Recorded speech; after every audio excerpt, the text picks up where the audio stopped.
तो hello everyone, welcome to the channel learn with Abhinav and Shashank. इस video में मैं क्लास 10th के pair of linear equation in one two variables को start करने जा रहा हूँ। ठीक है, चैप्टर नंबर 3 है मैथमेटिक्स का। अब पूरा जो चैप्टर है एक शॉर्ट में है ना, जितने इंपॉर्टेंट क्वेश्चंस हैं वो सारे करवा दूंगा। उसके बाद जितने कंसेप्ट है वो सारे मैं इसमें बता दूंगा। ठीक है, तो स्टार्ट करते हैं चैप्टर को। सबसे पहला जो चीज आपको इसमें जानना है वो जानना है आपको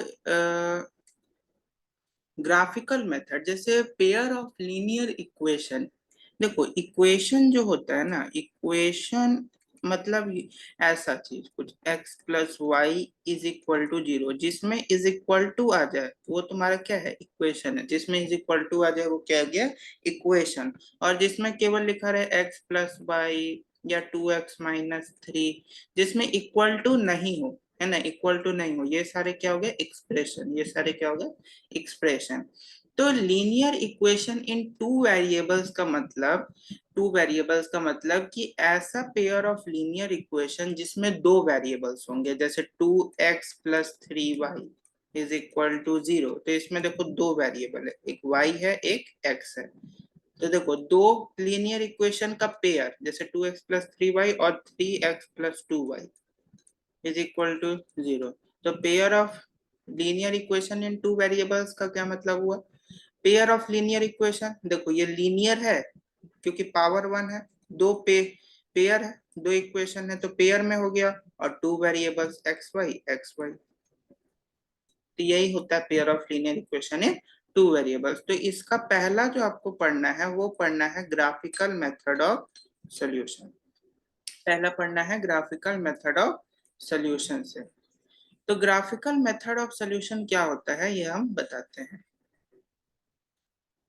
ग्राफिकल मेथड ऑफ सॉल्यूशन में आपको याद रखना है कि जैसे कोई भी लीनियर इक्वेशन दिया हुआ है टू वेरिएबल्स का, जैसे यहाँ पे ये वाला, ये आपकी बुक का ही है ना, ये आपकी एनसीईआरटी बुक का ही है ना।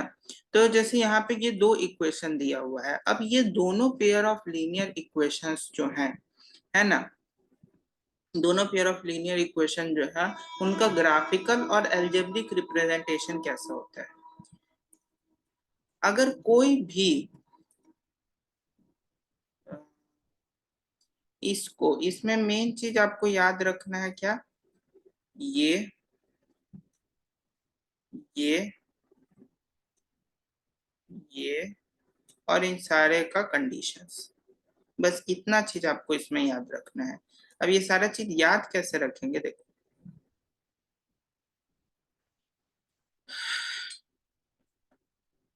जैसे अगर मेरा a1/a2 is not equal to b1/b2 है, यानी यानी क्या मतलब, a1 क्या है इसमें, ये जैसे x माइनस 2y है तो इसमें x के पहले क्या है, 1, तो ये तुम्हारा a1 हो गया।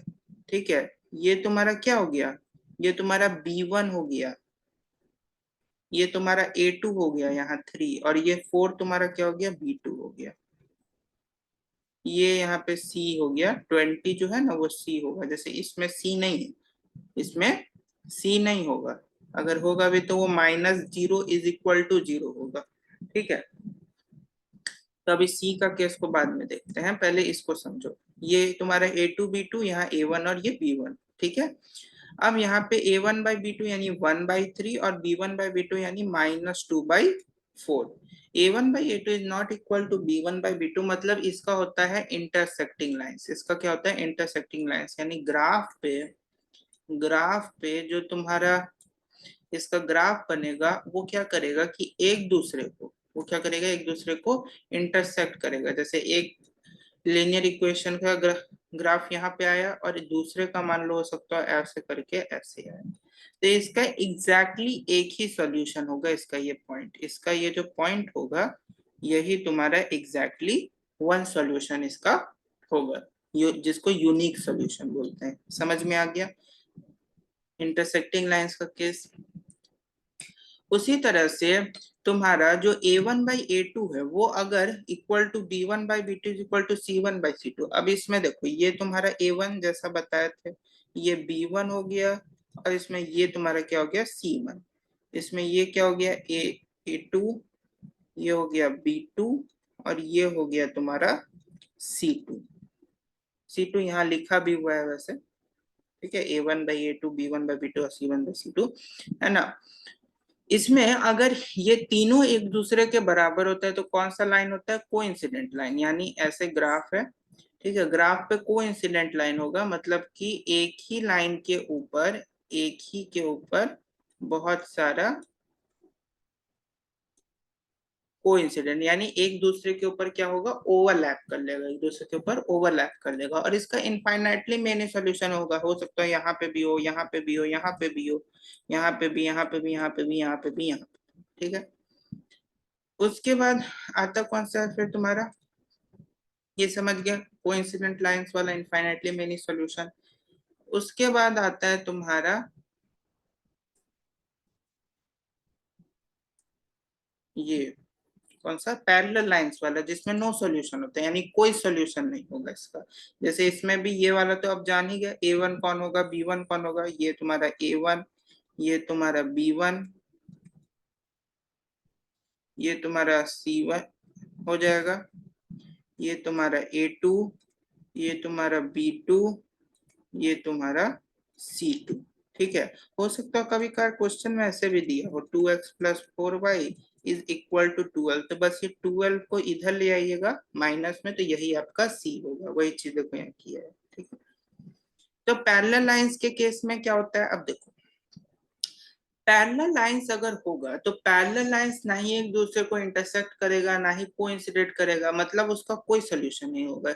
इसमें a1/a2 is equal to b1/b2 is not equal to, last वाला जो c1/c2 है उसके बराबर नहीं होता है पैरेलल लाइंस के केस में, जिसमें नो सोल्यूशन होता है। इसका ग्राफ कैसा होता है, ऐसा, ये एक यहाँ से कैसे लाइन, यहाँ से कैसे लाइन, बस यही तुम्हारा हो गया पैरेलल लाइन का केस। पैरेलल लाइन का केस कैसा हो गया, ऐसे, ठीक है, जिसमें कोई सोल्यूशन नहीं होता है, नो सोल्यूशन। समझ में आया। उसके बाद इसमें टर्म आता है तुम्हारा कंसिस्टेंट और इनकंसिस्टेंट। कंसिस्टेंट का मतलब होता है कि मिनिमम मिनिमम एक सॉल्यूशन होना चाहिए, और इनकंसिस्टेंट का मतलब नो सॉल्यूशन, जीरो। कंसिस्टेंट मतलब, कंसिस्टेंट का मतलब होता है minimum one solution, minimum one solution, ठीक है, यानी कि तुम्हारा ये वाला केस। और इनकंसिस्टेंट का मतलब होता है नो सॉल्यूशन, इसका मतलब नो सॉल्यूशन, नो सॉल्यूशन यानी ये वाला केस। समझ में आ गया। तो अब ग्राफिकल मेथड समझ गए। अब ग्राफिकल मेथड से कैसे क्वेश्चन को सॉल्व करते हैं भी बताएंगे, पहले सारा कंसेप्ट को बता देते हैं। ये समझ में आ गया ग्राफिकल मेथड। अब देखो, अब इसके बाद जो आपको नेक्स्ट जो चीज पढ़ना है वो पढ़ना है आपको सब्स्टिट्यूशन मेथड, शायद, हाँ, सब्स्टिट्यूशन मेथड पढ़ना है। अब सब्स्टिट्यूशन मेथड होता क्या है, सब्स्टिट्यूशन वर्ड का ही मतलब होता है कि सब्स्टिट्यूट करना, यानी वैल्यू को एक इक्वेशन से उठा के दूसरे इक्वेशन में पुट कर देना। जैसे अगर मैं पीछे का ही कोई एक एग्जांपल ले लेता हूँ, जैसे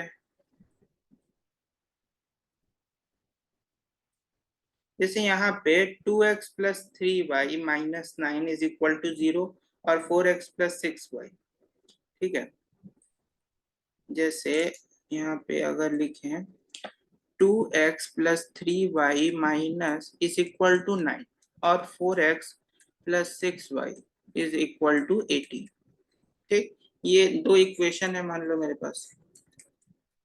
अब इसमें 2x+3y को हम लोग क्या कर सकते हैं, इसको और अगर फर्दर हम लोग इसको सॉल्व करते हैं तो क्या आएगा, 2x is equal to 9 - 3y, और x का क्या आएगा, 9 - 3y/2, ये आएगा।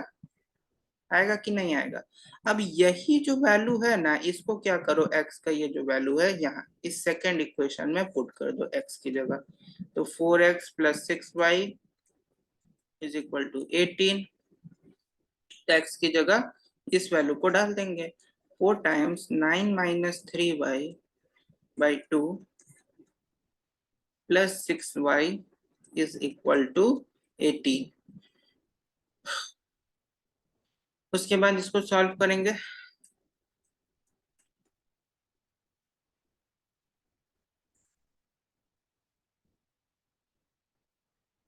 या यहाँ से सीधे यही कर देते हैं, रुको रुको रुको। अभी इतना हुआ, समझ गया। उसके बाद अब इसको फर्दर आगे हम लोग सॉल्व कर लेंगे। कर देंगे 2 9 2 18 -6y + 6, सॉरी सॉरी गलती कर दी।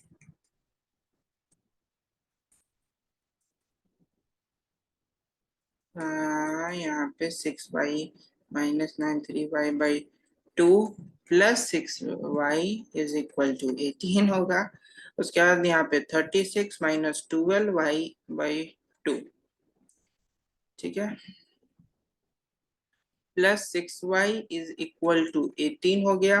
अब ये जो 18 है ना, यहाँ भी बाई 1 है, तो उसको अब क्या करते हैं, नीचे एलसीएम लेंगे 2, है ना, यहाँ पे 36 - 12y प्लस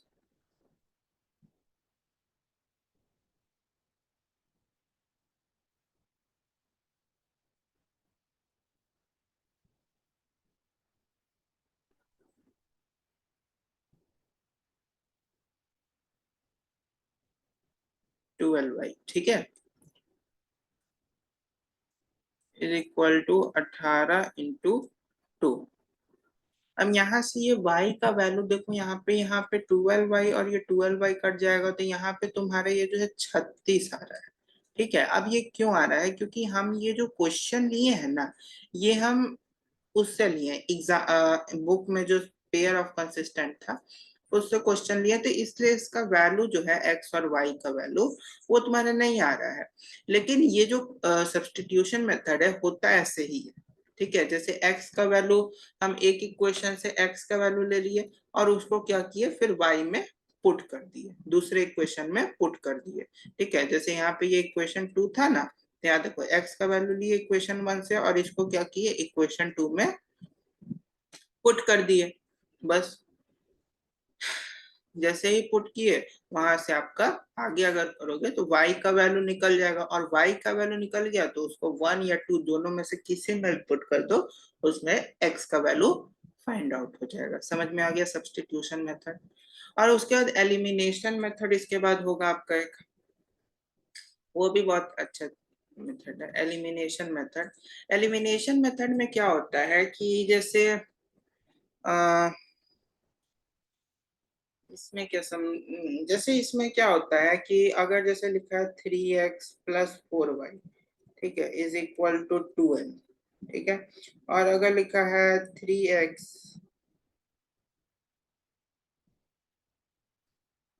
अगर लिखा है x +-4y is equal to 8, ठीक है, तो इसमें क्या हो गया, +y 4y या -4y, ये दोनों को क्या करेंगे, कट कर देंगे, है ना।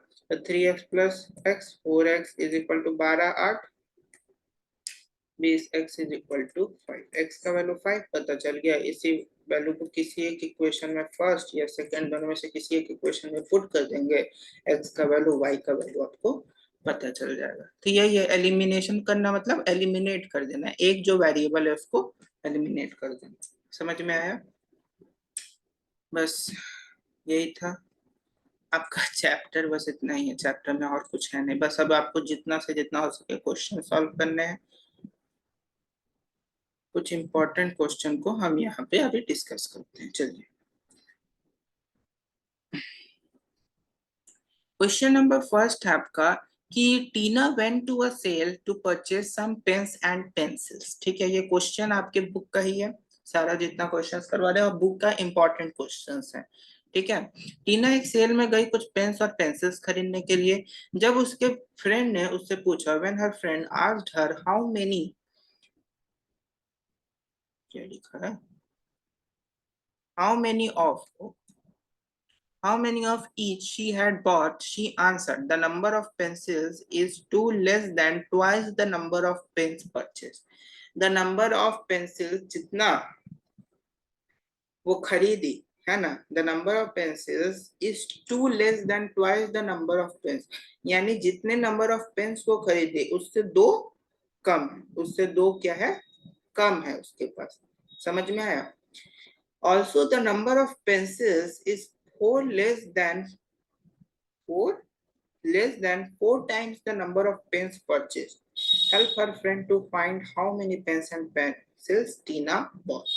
कितने पेन और पेंसिल्स टीना खरीदी। तो अब इसको देखो,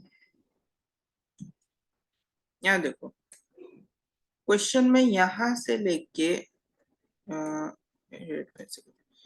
यहां से लेके हमको कहाँ तक का ध्यान रखना है, बस यहाँ तक का, है ना। ऊपर कितना खरीदी कितना नहीं खरीदी उसे बस नहीं, बस इतना देखना है, उसी से मेरा इक्वेशन बनेगा। अब इसमें देखो वर्ड प्रॉब्लम हम जानबूझ के क्वेश्चन लिए, क्योंकि अगर हम सिंपल अलजेब्रिक लेते तो वो तुम लोग बना लोगे, लेकिन वर्ड प्रॉब्लम क्यों लिए, ताकि उसमें से हम बता सकें कि कैसे उसमें से इंफॉर्मेशन को लेके इक्वेशन को बनाना है। द नंबर ऑफ पेंसिल्स क्या लिखा है, इज टू, दो कम है, twice the number of pen. तो मान लेते हैं लेट द नंबर, क्या हो गया, number of pens be x, और let the number of pencils be Y. X मान लिए, कोई को वाई मान लिए। क्वेश्चन में क्या बोल रहा था, नंबर ऑफ पेंसिल्स, यानी number of pencils is two less, दो कम है, किससे, twice the number of pen. The number of pencils is two less than twice the number of pen, यानी नंबर ऑफ पेन्स कितने हैं, the number of pencil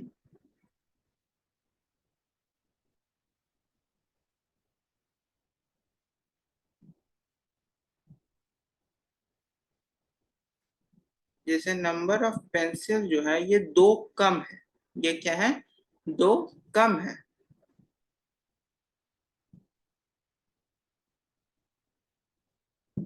is two less than, ठीक है, two less than twice the number of pen, two less than twice the number of pen. अच्छा ठीक है, हाँ इधर हो गया, अच्छा ठीक।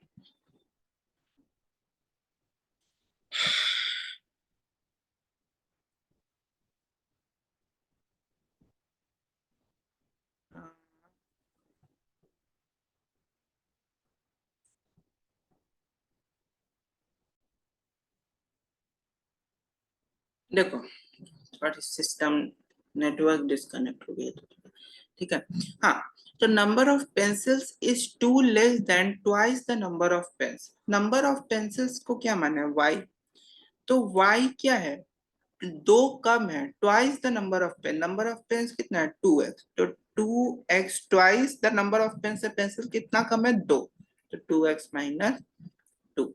ये इसको अब थोड़ा सही से लिख लो, कैसे लिख रहे, two x minus Y is equal to two. ये फर्स्ट इक्वेशन हुआ। सेकेंड इक्वेशन क्या हो जाएगा भाई, सेकेंड देखो यहां से पता चलेगा, यहां से लेके यहां से लेके यहाँ तक, ये पूरा लाइन को ध्यान से पढ़ो। Also the number of pencils is four less than four times the number of pens purchased.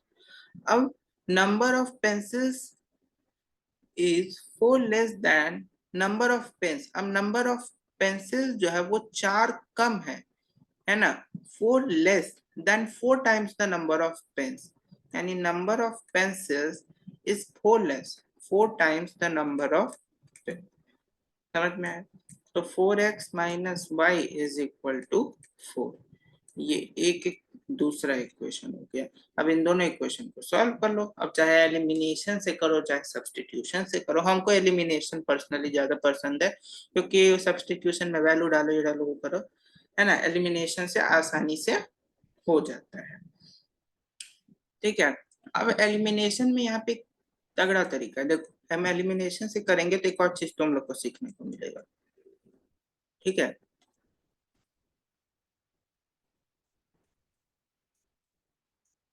अब देखो यहाँ पे तुम देख रहे हो कि भाई यहाँ पे हम क्या करें, एक तो या तो यहाँ पे हम प्लस है तो यहाँ माइनस, यहाँ पे प्लस यहाँ पे माइनस कर देते हैं, तो इससे फिर क्या होगा, वाई वाई कट जाएगा, है ना। तो यहाँ पे तुम्हारा क्या आ जाएगा, -2x is equal to -2, minus cancel, x का वैल्यू यहाँ से 1 आएगा। एक तो ये तरीका।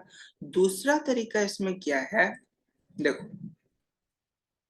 दूसरा तरीका, जैसे अगर मान लो यहाँ पे मेरा y के, यहाँ पे तो जैसे y कॉमन हो गया कि -1y भी है -1y भी है, अगर यहाँ पे दे देता -3y, यहाँ 4x -3y रहता, तब क्या करते, तब क्या करते, तब कुछ नहीं, 4x -3y है, या तो ऊपर में 2 से मल्टीप्लाई कर दो, है ना, ताकि 2 टू जो 4x -2y is equal to 4 हो जाता, 4x आ जाता, तो ये भी कट जाता माइनस साइन देके।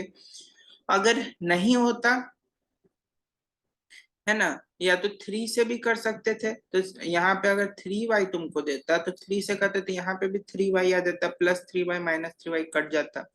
ठीक है, तो वो भी एक तरीका है। ठीक है, कि अगर ऊपर नीचे नंबर सेम ना हो तो मल्टीप्लाई करके किसी एक वेरिएबल का नंबर हम लोग जो कोफिशिएंट है वो सेम कर लेंगे। समझ में आया? तो ये y और y कैंसिल हो गया, यहाँ से x का वैल्यू मेरा 1 आया, x का वैल्यू 1 आया वो किसी एक इक्वेशन में डाल देते हैं, इसमें 2 1 minus Y is equal to 2, है ना, 2 minus Y is equal to 2 है।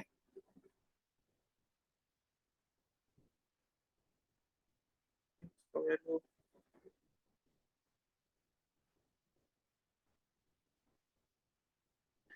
है ना, तो y इज इक्वल टू 0, यानी कि, है ना, वो पेंसिल नहीं खरीदी बेचारी, जो है ना 0 पेंसिल खरीदी, यानी पेंसिल नहीं खरीदी, खरीदने पेंसिल भी गई थी, पैसा कम हो गया होगा, तो पेंसिल नहीं खरीदी, केवल पेन खरीदी और घर वापस आ गई। ठीक है, तो नंबर ऑफ पेन्स कितने हो गए, 1, और नंबर ऑफ पेंसिल्स 0।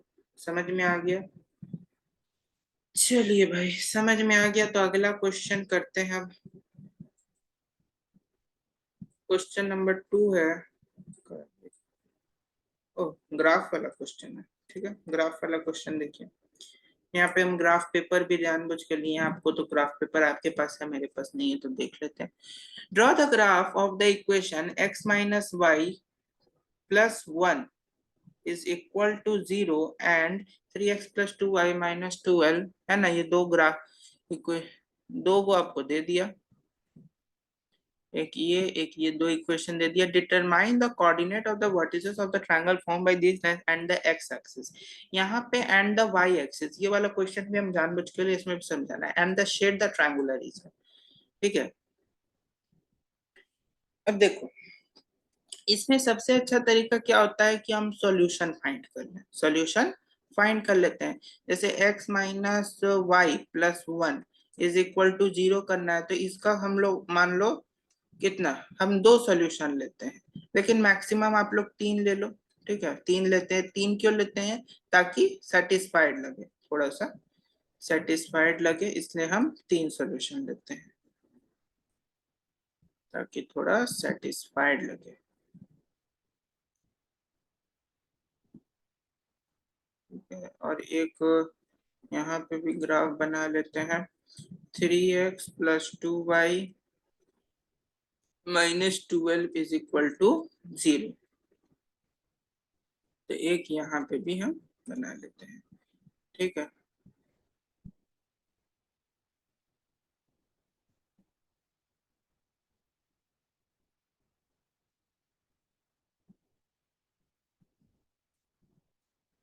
एक ये x का वैल्यू, y का वैल्यू, x का वैल्यू, y का वैल्यू, तीन को वैल्यू ले लेते हैं।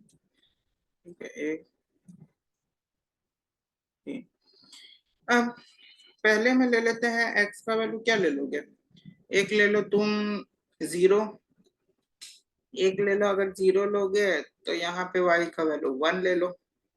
ठीक है, अगर यहाँ पे x का वैल्यू अगर वन लेते हो तो y का वैल्यू तुम टू ले सकते हो। और अगर x का वैल्यू और कुछ आ रहा है, और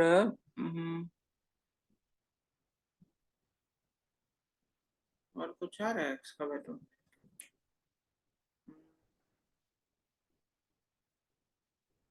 एक और आ रहा है कि अगर x का वैल्यू हम टू ले लें तो y का वैल्यू हम थ्री ले सकते हैं।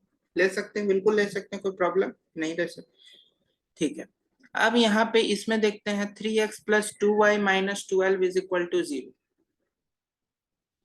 3x में अगर हम लोग x का वैल्यू ले लेते हैं क्या, अ, एक जीरो वाला ही कोई लो ना पहले। अगर x का वैल्यू जीरो लेते हैं, है ना, तो y का वैल्यू सिक्स ले सकते हैं।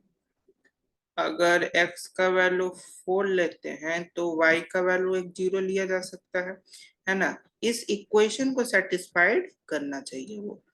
और उसके बाद अगर x का वैल्यू एक क्या ले लोगे,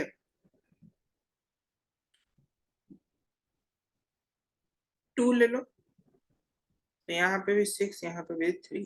तो इसका यहीं से सोल्यूशन तो तुमको दिख ही रहा होगा, है ना। जो नंबर दोनों में कॉमन आ गया, जो सोल्यूशन दोनों में कॉमन आ गया होगा तो वही सोल्यूशन, लेकिन उसको ग्राफिकल तरीके से भी रिप्रेजेंट करते हैं। क्योंकि देखो 2/3 इसमें भी आ गया, 2/3 इसमें भी आ गया, मतलब कि सोल्यूशन यही होगा। ग्राफ पे भी मेरा यही सोल्यूशन दिखना चाहिए। तो दिखाते हैं भाई।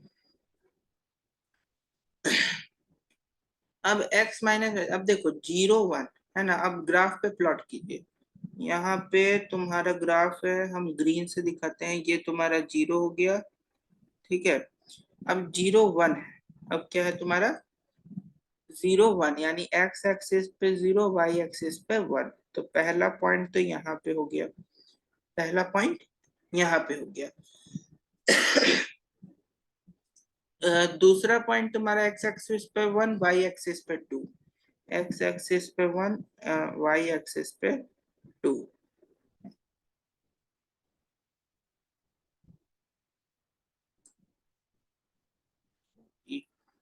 हाँ, एक्स एक्सिस पे जीरो। ओहो, एक्स एक्सिस पे जीरो है ना, यहाँ पे एक्स एक्सिस पे जीरो है, वाई एक्सिस पे वन है, पे वन। ठीक है, दूसरे में क्या है, वाई एक्स एक्सिस पे वन, एक्स एक्सिस यहाँ पे है उस पे वन, और वाई एक्सिस पे टू, यानी ये वाला पॉइंट होगा। तीसरे में है एक्स एक्सिस पे टू, वाई एक्सिस पे थ्री, एक्स एक्सिस पे टू यहाँ पे, वाई एक्सिस पे थ्री यहाँ पे है। तो देखो तुम्हारा यही सोल्यूशन होगा, लेकिन दोनों में करना है। एक्स एक्सिस पे जीरो, वाई एक्सिस पे सिक्स, एक्स एक्सिस पे जीरो, वाई एक्सिस पे सिक्स। ठीक है, एक मिनट रुक जाना बेटा।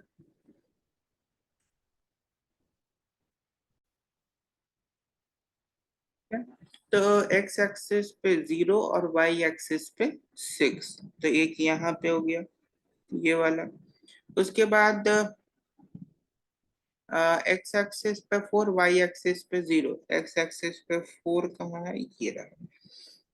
और एक्स एक्सिस पे टू, वाई एक्सिस पे थ्री। तो ये देखो, अब यहाँ से ये ग्राफ बन गया। ये एक ये वाला लाइन जाएगा तुमको, ठीक है। एक ये कुछ ऐसा लाइन जाएगा एक, ठीक है, तीनों पॉइंट को कट करता हुआ एक ये वाला लाइन जाएगा, वो कट करेगा बस।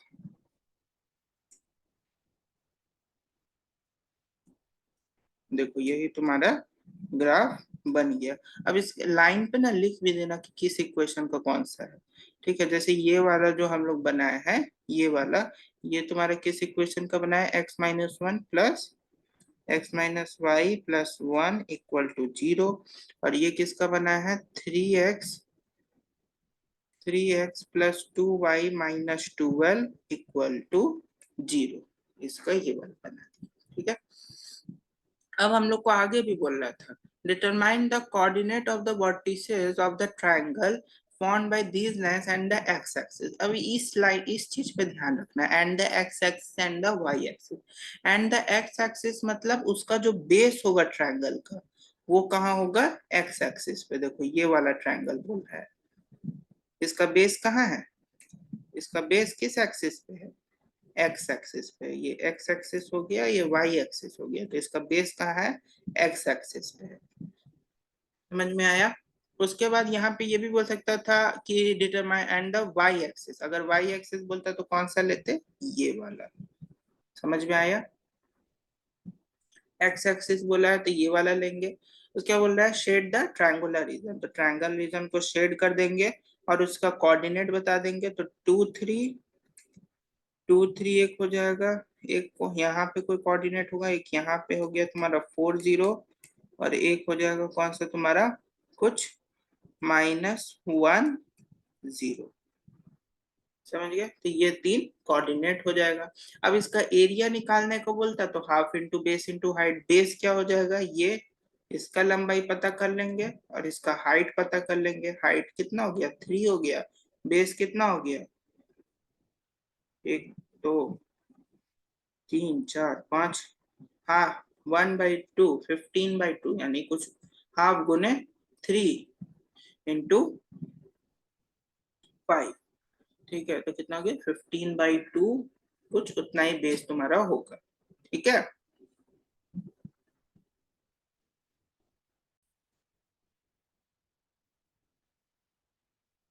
समझ में आ गया।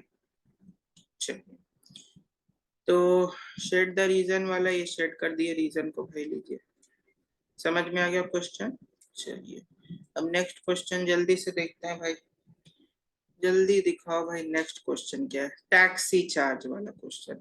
ये बहुत अच्छा क्वेश्चन मैंने देता है, the taxi charge in a city, है ना। इसमें हम सिंपल जल्दी से आपको सॉल्व करके बताते हैं सॉल्यूशन इसका। ठीक है, जैसे टैक्सी चार्ज वाला कोई भी क्वेश्चन रहे ना, तो उसमें बोलेगा कि फिक्स्ड प्राइस, फिक्स चार्ज होगा, है ना। कुछ डिस्टेंस चलने पे इतना चार्ज लगेगा, फिर उसके लिए अगला, फिर उसके लिए अगला, है ना।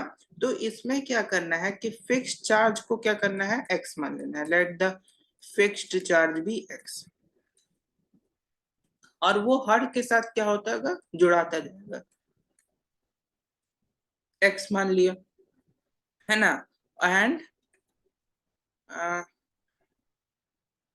फिक्स चार्ज को एक्स मान लिया, और चार्ज को पर किलोमीटर के हिसाब से, चार्ज को पर किलोमीटर के हिसाब से तुम क्या मान लेना, चार्ज को पर किलोमीटर के हिसाब से बी वाई, पर किलोमीटर के हिसाब से बी वाई मान लेना। तो therefore according to question, question के अनुसार जो फिक्स चार्ज है वो क्या होगा, हर किलोमीटर में जुड़ाता रहेगा, यानी एक्स प्लस, देखो यहाँ पे देखो क्वेश्चन में क्या है, for a distance of 10 kilometre the charge paid is 105 for a journey of 15 kilometre, है ना। एंड फॉर अच्छा वो 15 किलोमीटर के लिए, 10 किलोमीटर के लिए कितना चलना होता है, कितना, 10 किलोमीटर के लिए 105 रुपए, यानी फिक्स चार्ज तो जुड़ाएगा। और 10 किलोमीटर, किलोमीटर चार्ज पर क्या लिया, वाई, तो 10y = 105। ये फर्स्ट इक्वेशन हुआ। और सेकेंड इक्वेशन क्या होगा, उसमें भी फिक्स चार्ज जुड़ाएगा for a journey of 15 kilometre, यानी 15y, वो कितना ले रहा है, 155 रुपए। यहाँ पे रुपए होगा, ये रुपए नहीं लिखा है, 155 रुपये। ये तुम्हारा दूसरा इक्वेशन आ गया। अब इस दोनों इक्वेशन को सॉल्व कर लो, चाहे एलिमिनेशन मेथड से करो चाहे सब्स्टिट्यूशन मेथड से करो। वैसे इसमें हम बोलेंगे एलिमिनेट कर दो, क्योंकि यहाँ माइनस माइनस माइनस आ रहा है, यहाँ इसका ठीक जाएगा। 15 माइनस 10 तुम्हारा -5y है ना। यहाँ पे 155 माइनस कितना होगा, 155 माइनस, कल से 5 होना चाहिए, 5 कहाँ से होगा, 155 में से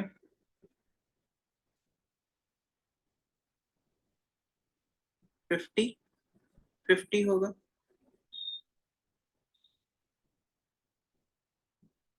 50 हो गया माइनस में, तो यहाँ से यहाँ कट गया, y का वैल्यू यहाँ से 10 आ गया, y का वैल्यू 10 आ गया, तो x का वैल्यू किसी एट में पुट कर दिया, इसमें 15 10 50, और इसमें कितना हो जाएगा, x का वैल्यू 5, x का वैल्यू हो गया। बस ये वाला क्वेश्चन भी, तो फिक्स चार्ज वाले में ये फिक्स चार्ज क्या होगा, हर में जुड़ाता जाएगा। चलिए नेक्स्ट क्वेश्चन जल्दी से देखते हैं भाई। हाँ, फ्रैक्शन वाला क्वेश्चन भी अच्छा होता है। फ्रैक्शन वाले क्वेश्चन में क्या करेंगे कि सीधे सबसे पहले तो इसमें फ्रैक्शन को एज्यूम कर लेंगे, let the fraction be x by y, fraction को x बाई वाई एज्यूम कर ली, है ना। तो अब फ्रैक्शन बिकम्स 9/11 कब होता है, जब उसके बोथ न्यूमरेटर डिनोमिनेटर में, है ना, 2 को ऐड कर दें, y/2 इज इक्वल टू 9/11, है ना। और वो इफ अब यहाँ से यहाँ तक तुम्हारा फर्स्ट इक्वेशन के लिए दे दिया, अब सेकंड इक्वेशन के लिए यहाँ से लेके यहाँ तक देता है, सॉरी यहाँ तक नहीं, यहाँ तक, ठीक है। If 3 is added to both numerator and denominator, यानी x प्लस 3 और y/3 दोनों न्यूमरेटर डिनोमिनेटर फ्रैक्शन को हम ये माने हुए हैं, उन दोनों फ्रैक्शन में, है ना, 3 तो वो क्या बन लिया, 5/6। अगर एक बार बोला कि दोनों में 2 ऐड करिए तो 9/11 बनता है, और बोला कि अगर आप 3 ऐड कीजिएगा तो 5/6 बनेगा। तो ये इक्वेशन को आप सॉल्व कर लेंगे, क्रॉस मल्टीप्लाई कर दीजिए, क्रॉस मल्टीप्लाई कर देंगे, ठीक है। तो 11x plus 22 is equal to 9y plus 18, समझ गए। उसके बाद इसको फिर आगे सॉल्व कर लीजिए, 11x minus 9y is equal to कितना,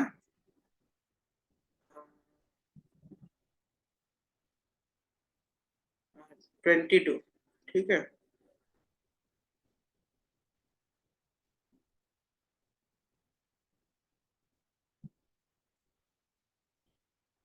क्या सोच रहे हैं, -4, तो ये फर्स्ट इक्वेशन हुआ, उसी तरह से इसको क्रॉस मल्टीप्लाई करो, 6x plus 18 is equal to 5y plus 15, तो 6x minus 5y is equal to -3, ये दूसरा इक्वेशन। दोनों को सॉल्व कर दोगे, दोनों को सॉल्व कर देंगे सब्स्टिट्यूशन से चाहे एलिमिनेशन से, आपका आंसर मिल जाएगा। समझ में आ गया, चलिए ये भी क्वेश्चन समझ गया, फ्रैक्शन वाला आसान होता है। नेक्स्ट है तुम्हारा एज रिलेटेड प्रॉब्लम, इसको बोलते हैं age related problem, age related problem, इसको क्या बोलते हैं, age related problem. Age related problem क्या है, 5 years hence, मतलब इसमें किसी किसी का एज दे देगा इतना टाइम्स ज्यादा, इतना टाइम्स कम, से इतना कम घटा, इतना ज्यादा बढ़ा, वो वाला प्रॉब्लम है। अब देखो लिखा क्या है, अब इसमें बच्चा बहुत कंफ्यूज होता है, ये बहुत सिंपल है। 5 years hence, 5 मतलब क्या, पीछे, 5 साल पहले, 5 years hence या 5 years ago मतलब 5 साल पीछे, the age of Jacob will be 3 times that of his son, उसका जो 5 साल पहले, यानी पहले तो क्या करो कि let the what are the age of, मान लो, अच्छा ये जो एज मानना है ये प्रेजेंट एज मान लो, ये जो एज मानना है ये प्रेजेंट एज मानना है, पास्ट का एज नहीं। जो एज हम लोग मानते हैं, कौन सा एज मानते हैं, प्रेजेंट एज, है ना, कौन सा मानते हैं, प्रेजेंट एज। तो प्रेजेंट एज ऑफ जैकब जो है उसको मान लो एक्स, ठीक है, जैकब के लिए एक्स, और प्रेजेंट एज जो है उसके सन के लिए, जैकब के सन के लिए मान लो y।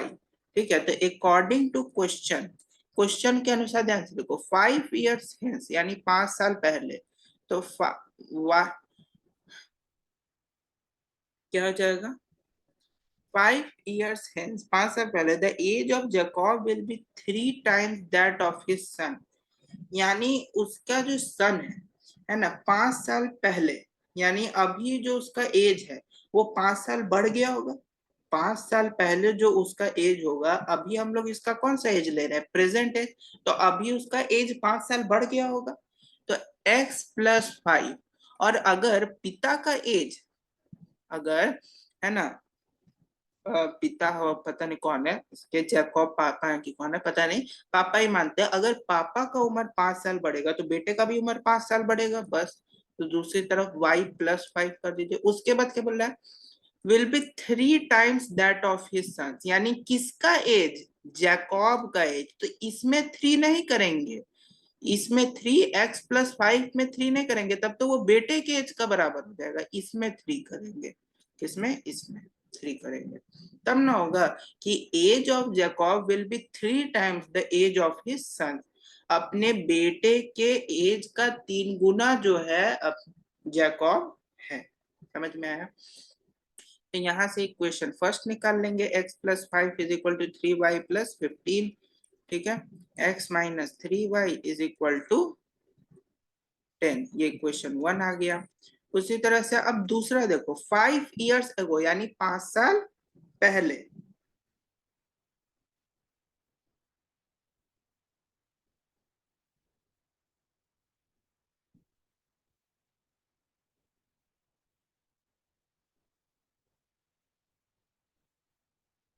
सॉरी, गलती से बहुत बड़ा मिस्टेक हो गया हमसे, सॉरी सॉरी सॉरी। एगो मतलब 5 साल पहले और हेंस मतलब 5 साल बाद होता है, sorry, very sorry, extremely sorry. तो 5 साल बढ़ जाएगा दोनों का एज, हाँ, सॉरी सॉरी, एक्सट्रीमली सॉरी, यहाँ पे बहुत बड़ा ब्लंडर मिस्टेक हो गई, सॉरी, एक्सट्रीमली सॉरी। फिर से इस क्वेश्चन को बता देते हैं, रुको, इस क्वेश्चन को फिर से बताते हैं। Let, sorry sorry, extremely sorry, age of Jacob be x. ठीक है, जैकब के को एक्स मान लो। ठीक है, और एज ऑफ उसके सन को मान लो बी वाई, उसके सन के एज को क्या मान लो, वाई। समझ में आया। तो जैकब का एज एक्स हो गया। 5 साल बाद, 5 years हेंस मतलब होता है बाद, और एगो मतलब होता है पहले, सॉरी सॉरी, क्वेश्चन में ना इंग्लिश के कारण थोड़ा सा हेरा फेरी हो जाता है, पता, सॉरी, वेरी वेरी सॉरी। 5 कैसे, यानी 5 साल बाद, यानी x+5, 5 साल बाद x+5 इज इक्वल टू, 5 साल बाद y+5, यानी बेटे का उम्र भी 5 साल बढ़ेगा, उसका 3 गुना। ठीक है, तो हम गलती से पास्ट के बारे में थोड़ा एगो वाला चीज पहले बता दिए, तो बाद में, ठीक है, इज इक्वल टू 10 पहला इक्वेशन। और 5 साल बाद यानी 5 साल पहले, x-5 is equal to y-5, कितना होगा, 7 टाइम्स, ये दूसरा इक्वेशन होगा। एगो मतलब पहले, 5 साल पहले, और हेंस मतलब 5 साल बाद। ठीक है, x-5 is equal to 7y-35। ठीक है, अब यहां से तुम सॉल्व कर लेना, कितना आएगा, x-7y इज इक्वल टू -30। ये सेकेंड इक्वेशन, दो इक्वेशन तो आइए गया, है ना। हमको लगता है ये x x तो कट ही जाएगा, तो y का कुछ वैल्यू आएगा वो निकाल लीजिए। उसके बाद जो वैल्यू आएगा उसको, y का वैल्यू किसी एक इक्वेशन में डाल के x का निकाल लीजिए। ठीक है, एज रिलेटेड प्रॉब्लम हमसे भी थोड़ा गलती होता था, देखो अभी गलती हो गया। तो इसमें याद रखना, हेंस का मतलब होता है बाद, एगो का मतलब होता है पहले। ठीक है, ब्लंडर मिस्टेक होता है, सॉरी। जल्दी करो ये वाला क्वेश्चन, इसके बाद एक और क्वेश्चन, उसका सेशन खत्म हो जाएगा। The ratio of income of 2 person is 9:7, and the ratio of their expenditure is 4:3 if each has to manage rupees 2000 per month. अच्छा, ओ देखो, इसमें मान लो let the income be x and expenditure चर बी y। अब एक बात बताओ तुम हमको, इनकम और एक्सपेंडिचर दोनों को जब हम लोग ऐड करेंगे तो तुम्हारा मंथली इनकम निकलेगा, यानी कितना हम खर्च किए या कितना हम कमाए या कितना खर्च किए, उन दोनों को हम लोग जब जोड़ेंगे तभी हम लोग का मंथली इनकम पता चलेगा। तो रेशियो ऑफ इनकम दो आदमी का दिया हुआ है, तो अकॉर्डिंग टू क्वेश्चन दो आदमी का में से एक आदमी का इनकम का क्या है 9 और एक्सपेंडिचर का क्या है 4, तो 9x plus 4y is equal to 2000। और दूसरे में क्या है, दूसरे आदमी का इनकम का 7 यानी 7x प्लस 3y।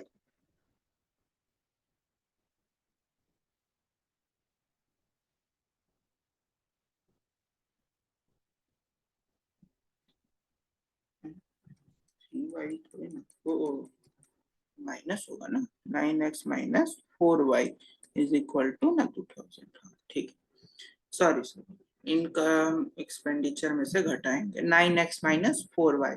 उसके बाद यहाँ पे 7 हो गया और यहाँ पे 3 है, तो 7x माइनस 3y, जितना इनकम हुआ उतने में से एक्सपेंडिचर, क्योंकि दोनों को मिलाएंगे तो 2000 टोटल इनकम है, टोटल इनकम है, तो जितना इनकम हुआ उसमें से एक्सपेंडिचर को घटा देंगे तभी ना हम लोग को मंथली इनकम पता चलेगा कि एक्चुअल में वो कितना कमा रहा है, एक्चुअल में वो कितना कमा रहा है, क्योंकि दोनों को मिलाएंगे तो उसका टोटल सैलरी होगा, टोटल सैलरी, मंथली इनकम गलती से पहले बोल दिया, मंथली इनकम नहीं टोटल सैलरी होगा, जितना वो कमा रहा है उसमें से कितना वो खर्च कर रहा है उसको घटाएंगे तब तो पता चलेगा उतना मंथली वो कमा रहा है, इज इक्वल टू 2000।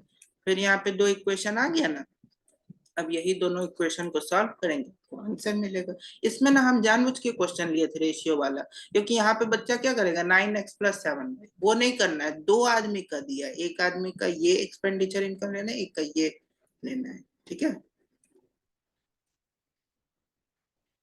देखो हमसे भी क्वेश्चन में थोड़ा बहुत मिस्टेक हो जाता है, ठीक है, तो ऐसा कुछ मत समझना कि पढ़ाने नहीं आता, ऐसा बात नहीं है, पढ़ाने आता है हमको, ठीक है। चलिए ये लास्ट क्वेश्चन है, ठीक है। The sum of a two-digit number and the number obtained by reversing the digit। वाह, ऐसा ऐसा ढूंढ ढूंढ के ना चुन चुन के टाइप्स ऑफ क्वेश्चन, जितना प्रकार का क्वेश्चन होता है ना सब दिया है चुन चुन के। हमको क्या बोला, how many such numbers are there. देखो सबसे पहले ये बताओ, टू डिजिट का नंबर ऐसा होता होगा 10x plus 5, ones place tens place तक ही होता होगा ना टू डिजिट का नंबर, ठीक है। टू डिजिट का नंबर कितने प्लेस तक होगा, टेंस प्लेस तक। तो late the two digit number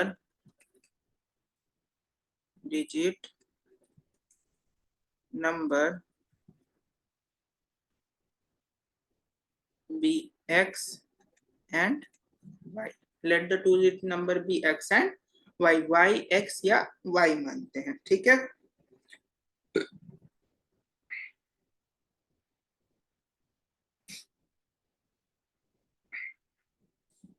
तो देखो अकॉर्डिंग टू क्वेश्चन क्या बोल रहा है, the sum of a two digit number and the number obtained by reversing the digit. इसमें डिजिट कौन सा होगा, x और y।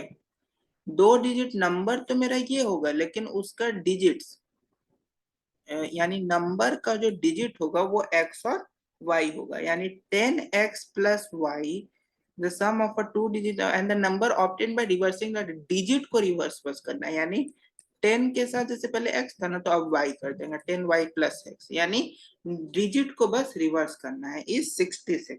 कितना 66 इज 66। समझ में आ गया। And if the digit of the number differ by 2, अगर नंबर डिजिट जो है वो डिफर कर रहा है दो से, कितने से, दो से डिफर कर रहा है, यानी दोनों जो डिजिट है उसका जो डिफरेंस है वो कितना है 2, है ना। तो अब यहाँ से तुम्हारा एक इक्वेशन आएगा 10x प्लस एक्स, यानी x प्लस वाई। अब यहाँ से देखो 11x plus 11y is equal to 66। 11 को कॉमन ले लेंगे, x plus y is equal to 66। 11 से इसको काट दीजिए 6, x plus y is equal to 6 आ गया, x minus Y is equal to 2 आ गया, है ना। तो माइनस माइनस कट जाएगा, 2x is equal to 8, x का वैल्यू यहाँ से 8 आ जाएगा। ठीक है, x का वैल्यू यहाँ से तुम्हारा क्या आ जाएगा, अच्छा सॉरी 4 आएगा ना, हाँ। यहाँ 2x इज इक्वल टू 8 है, तो x का वैल्यू 4 आ जाएगा, और y का वैल्यू क्या आ जाएगा, x का वैल्यू 4 आ जाएगा, y का वैल्यू आ जाएगा तुम्हारा कितना, y का वैल्यू 2 आ जाएगा। अब यहाँ पे ऐसा नहीं कि यहाँ पे नंबर आ गया तो बस खत्म, गलत हो जाएगा पूरा क्वेश्चन। एक्स वाई का वैल्यू हो गया, क्वेश्चन पढ़ना हमसे क्या पूछ रहा है, how many such numbers are there, तो नंबर्स इसमें डालेंगे 10 के, एक्स का वैल्यू डालेंगे 4 प्लस वाई की जगह डालेंगे 2, तो 40 प्लस 2 यानी 42, ये तुम्हारा आंसर। समझ में आया। बस आज के लिए इतना ही, आगे भी क्वेश्चन है क्या, नहीं। So oh happy independence day, sorry advance में, क्या आज ही है independence day, happy independence day to all of you, है ना। आप लोग को स्वतंत्रता दिवस की हार्दिक शुभकामनाएं। शायद 76 है हम लोग का, 76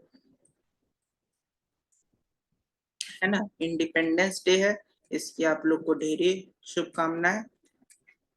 हैप्पी इंडिपेंडेंस डे, जाइए एंजॉय कीजिए, है ना, अपना स्वतंत्रता दिवस मनाइए। हम ध्यान ही नहीं दिए, पूरा सेशन हो गया हम ध्यान नहीं दिए, पीछे बैकग्राउंड भी, तभी हम सोचे इतना अच्छा बैकग्राउंड कलरफुल का है, पीछे देख रहे हो पूरा एकदम तिरंगा के कलर का बैकग्राउंड, पता नहीं क्यों पीछे लगा हुआ है।